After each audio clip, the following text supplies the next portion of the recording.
तो जो भी एग्जांपल्स मैंने अभी एपी की तुम्हें बताई हैं वो सारी यही फॉर्म होती है ए प्लस डी, ए प्लस टू डी। ठीक है, जैसे कि अभी पुरानी वाली एग्जांपल से देखते हैं। जैसे कि थोड़ी देर पहले हमने ये एग्जांपल की थी ये वाली, जिसमें जिसमें मैंने बताया था कि लिस्ट ऑफ नंबर्स एपी हैं। इसमें ये फर्स्ट टर्म है, तो ए वन कह लो, या ए आ गया 200, और डी इसमें कितना, ए टू माइनस ए वन। ठीक है, सब में ही ए थ्री माइनस ए टू कर लो, या ए फोर माइनस ए थ्री, 50 हो गया। तो ए आ गया 200, ए 200 लिख दिया मैंने। अब मैं ए प्लस डी निकाल रहा हूँ। तो ए हमारा 200 था, डी हमारा 50 था। ठीक है, तो ये आ गया ए प्लस डी आ गया 250, यानी ए प्लस डी आ गया 250। ये हमारी फर्स्ट टर्म है 200। ठीक है, अब मैं निकाल रहा हूँ ए प्लस टू डी। तो ए प्लस टू डी कैसे निकालेंगे, ए की वैल्यू है 200, डी की वैल्यू है 50। ठीक है, यहाँ से डाल दी, तो ए प्लस टू डी आ गया 300, यानी कि ये थर्ड टर्म आ गई हमारी। ये हमारी फर्स्ट टर्म है, ये सेकंड टर्म है, ये थर्ड टर्म है, ये फोर्थ टर्म है। ठीक है, तो थर्ड टर्म आ गई हमारी 300। ठीक है, बेसिकली हम कर क्या रहे हैं, ए की वैल्यू 200 है, फिर 200 में हमने 50 ऐड किया, तो 250 हो गया। ठीक है, फिर अगर मैं पहली से तीसरी में जाना चाहूँ तो मैं क्या करूंगा, 200 में 50 दो बार ऐड करना पड़ेगा। ठीक है, या मैं बोल देता हूँ 200 plus 50 into two. Third term अगर मुझे निकालनी है ना, 300 तो भी आएगा, है ना। ये वही तो किया, 200 प्लस 50 इंटू टू, दो बार 50 ऐड किया है। अगर फोर्थ टर्म तक पहुंचना है तो मुझे तीन बार 50 ऐड करना पड़ेगा, है ना। एक बार तो यहाँ पहला 50 ऐड करना, दूसरा 50, तीसरा 50 ऐड करना। तो यानी 200 में तीन बार 50 ऐड करूंगा, तो मेरा आ जाएगा 350, यानी फोर्थ टर्म आ जाएगी। ठीक है, तो ऐसे ही चलता जाएगा, ए प्लस थ्री डी आ जाएगा, फिर ए प्लस फोर डी आ जाएगा। ठीक है, तो ये हमारी फर्स्ट टर्म है, ये हमारी सेकंड टर्म है, ये भी लिख देता हूँ। तो मैंने ए प्लस थ्री डी भी निकाल दिया, वो आ गया 350। ठीक है, ए की वैल्यू 200 और डी की वैल्यू 50 पुट किया और कुछ नहीं किया, तो ये आ गया 350। तो जैसे कि ये मैंने बताया था, फर्स्ट टर्म है, ये सेकंड टर्म है, ये थर्ड टर्म, ये फोर्थ टर्म।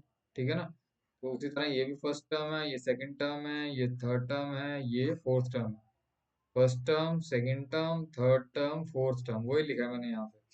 ठीक है, फर्स्ट टर्म ए हो गया, second term a plus d, third term a plus two d, fourth term हो गया ए प्लस थ्री डी, है ना। तो ये जो ऊपर लिखा है ना, first term, second term, third term, fourth term, वही मैंने यहाँ पे दोबारा से यहाँ पे लिखा है, सेम टू सेम। ठीक है, बीच में स्पेसिंग दे दी और ये लिख दिया। ठीक है, अब आगे मैंने क्या किया है, जैसे ये डी का जो कोफिशिएंट है वो वन है, तो वन को मैं लिख सकता हूँ टू माइनस वन, एक ही बात है ना। यहाँ पे वन था, यहाँ पे टू है, टू को मैंने लिख दिया थ्री माइनस वन, थ्री को लिख दिया मैंने फोर माइनस वन। ठीक है, बस माइनस वन हर बार कर रहा हूँ मैं। और इससे क्या चीज आ रही है कि यहाँ पे टू है, और यहाँ पे सबस्क्रिप्ट में भी टू है, यहाँ पे थ्री है, यहाँ पे भी थ्री है, यहाँ पे फोर है, और यहाँ पे भी फोर है।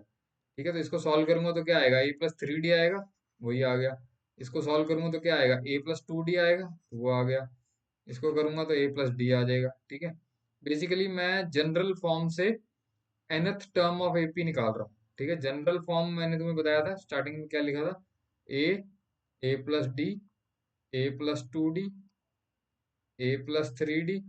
ठीक है, ऐसे ही चलता जाता है, तो लास्ट में आ जाएगा, इसे बोलते हैं nth टर्म। यहाँ पे कोई भी नंबर हो सकता है, जैसे कि ये फर्स्ट टर्म है, ये सेकंड टर्म है, थर्ड, फोर्थ, फिर टेंथ टर्म।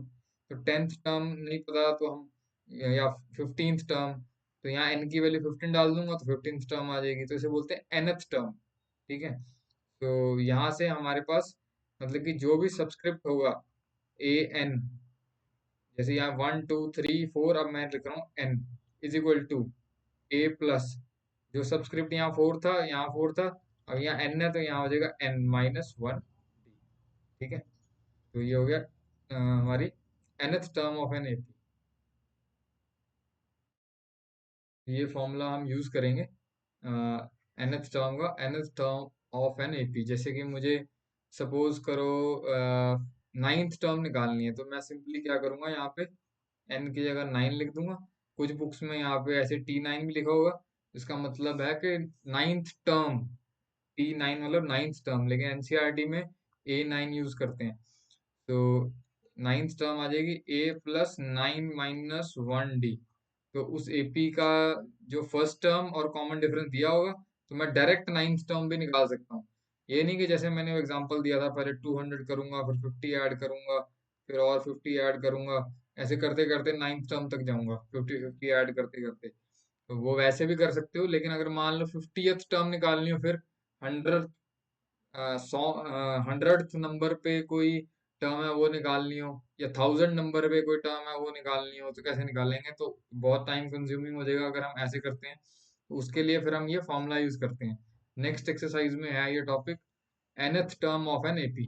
तो मैंने तुम्हें पहले से ही बता दिया एडवांस में कि कैसे ये निकलता है फॉर्मूला, ठीक है। तो बेसिकली हमें एपी का ये फर्स्ट सबसे पहला फॉर्मूला एपी का, nth term of an AP, ठीक है। इसको कैसे अप्लाई करना है, यूज करना है, वो आगे हम देखेंगे, ठीक है।